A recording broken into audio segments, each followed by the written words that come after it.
नमस्कार बंधुओं, मंगल भवन चैनल में आप सभी का बहुत बहुत स्वागत। मंगल भवन की ओर से मैं आचार्य रामानंद, माता पिता गुरुजनों को प्रणाम, आप सबको सादर जय श्री राम।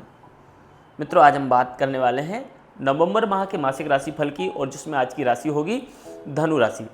धनु राशि वालों के लिए माह कैसा बीतने वाला है, पूरे मंथ में गोचर की क्या कंडीशन रहने वाली है, जिसमें हम बात करेंगे health, wealth, career, married life, education, प्रेम, प्यार, भाग, बिजनेस इत्यादि इन सब पे चर्चा करेंगे। लेकिन इससे पूर्व यदि आपने चैनल को सब्सक्राइब नहीं किया है या चैनल पे पहली बार आए हैं तो प्लीज़ चैनल को सब्सक्राइब जरूर कर लीजिए और बेल आइकन का बटन जरूर दबाएं। आइए हम बात करते हैं धनु राशि वालों। आपकी जो राशि के स्वामी है वो बृहस्पति देव हैं। बृहस्पति देव का जो गोचर है वो इस मंथ में छठे भाव में रहने वाला है, और बृहस्पति छठे में और मंगल अष्टम में। यदि हेल्थ के पॉइंट ऑफ व्यू से देखा जाए तो हेल्थ को लेकर के यह माह आपको बिल्कुल अच्छे इंडिकेशन नहीं दे रहा है। यदि आप शुगर या ब्लड प्रेशर के मरीज हैं तो आपको बहुत ज़्यादा सावधानी रखनी चाहिए। यहाँ उदर विकार के कारण, आपको कोई उदर इन्फेक्शन के कारण कोई बड़ी परेशानी देखने को मिले, आपकी छोटी सी लापरवाही आपको कोई बड़ी बीमारी का सामना करवा दे या कोई बड़ी समस्या का सामना करवा दे, इसलिए आप बिल्कुल बहुत सावधानी रखें। और इसके साथ साथ एक सावधानी आपको विशेष रूप से रखनी है कि अचानक कोई चोट चपेट लग जाए और कोई हड्डी से रिलेटेड कोई आपकी इंजरी हो जाए, इसलिए इस पर भी आपको वाहन आदि भी बहुत संभाल के चलाना है। तो इस मंथ के ये आपको खास इंडिकेशन है जो आपको बहुत ध्यान रखने हैं। बात करें आप विद्यार्थियों के लिए अगर इस माह की सिचुएशन देखी जाए तो आपके जो पंचमेश के कारक मंगल हैं वो अष्टम भाव में नीच के होकर के बैठे हैं। तो इस मंथ में विद्यार्थियों का हो सकता है पढ़ाई में आपका मन नहीं लग रहा है, आप चिड़चिड़े बहुत हो रहे हैं, और कई बार आपको किसी दूसरे की कही हुई बात बहुत अच्छी नहीं लग रही है, या कोई आपको बहुत अच्छी तरह से कोई सजेशन दे रहा है, कोई अच्छे सजेशन दे रहा है, वो आपको अच्छे नहीं लग रहे हैं। लेकिन मित्रों, यदि ये बात आपको अच्छी नहीं लगी तो समझ लेना कि कहीं ना कहीं इस मंथ में आप गलत डायरेक्शन में जा रहे हैं। तो आपको इस समय दूसरों की सुननी है, अपने मन को शांत करना है, अपनी ईगो को शांत करना है।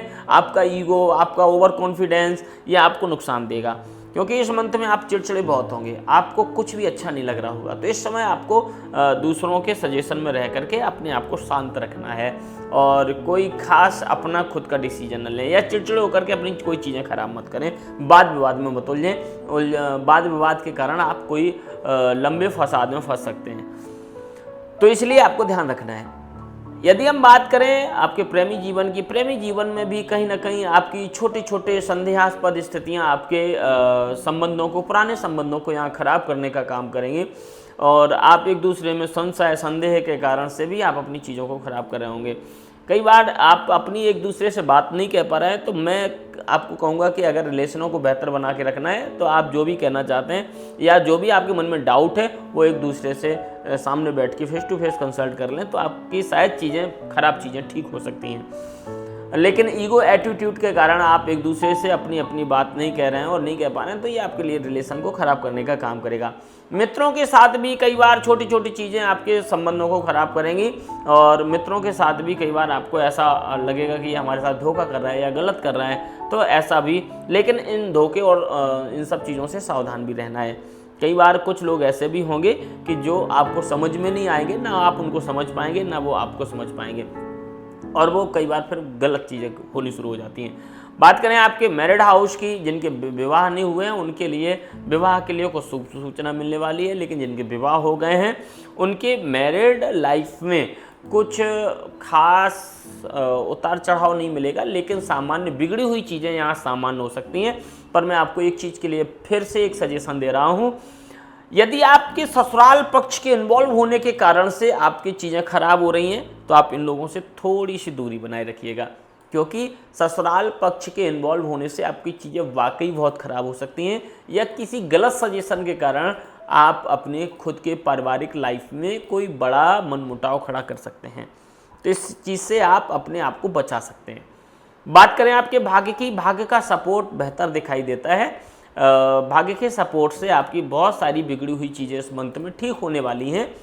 लेकिन कारोबारियों के लिए इस मंथ में कहें तो नए इन्वेस्टमेंट के कहीं ना कहीं रास्ते दिखाई देंगे, और नए इन्वेस्टमेंट होते भी दिखाई देंगे, नए आपके इनकम स्रोत भी खुलते दिखाई देंगे। लेकिन इसके लिए बहुत स्पीड से भागने की आवश्यकता नहीं है, या बहुत ओवर कॉन्फिडेंट होने की आवश्यकता नहीं है, कि आप मतलब अपनी औकात से ज़्यादा कई बार इन्वेस्ट कर देते हैं और फिर वो आपके लिए एकदम से बहुत ज़्यादा पेनफुल हो जाता है, फिर आपको बहुत वर्डन दे देता है कि जो आपसे फिर झेल नहीं रहा है। तो इसलिए थोड़ी सीमा में इन्वेस्टमेंट करें, ये बात बिल्कुल ध्यान रखिएगा।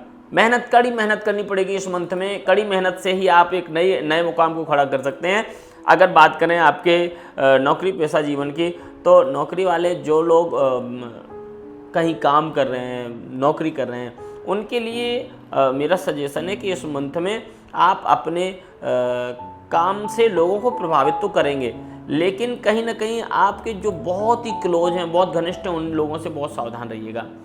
ऑफिस में बॉस कई बार आपका थोड़ा चिड़चिड़ा हो सकता है, लेकिन आपके काम से प्रभावित होकर के अंत में आपको तारीफें मिलने वाली हैं, आप इसलिए बिल्कुल निश्चिंत रहिएगा। तो यहाँ कुछ आपका इंक्रीमेंट हो सकता है, लेकिन यहाँ परिवर्तन जैसी कंडीशनें अगर बनती दिखाई दें तो परिवर्तन लेने का निर्णय सोच समझ के लें, ये आपके लिए कई बार आपके लिए नुकसान देना बन जाए, फ्यूचर के लिए नुकसान देना बन जाए। बात करें यदि आपके हम फाइनेंस फ्लो की पूरे ऑल ओवर मंथ की, तो फाइनेंस का फ्लो बेहतर रहने वाला है। फाइनेंस आपका खर्चे भी होंगे, लेकिन कहीं ना कहीं इनकम के स्रोत कमज़ोर नहीं होंगे।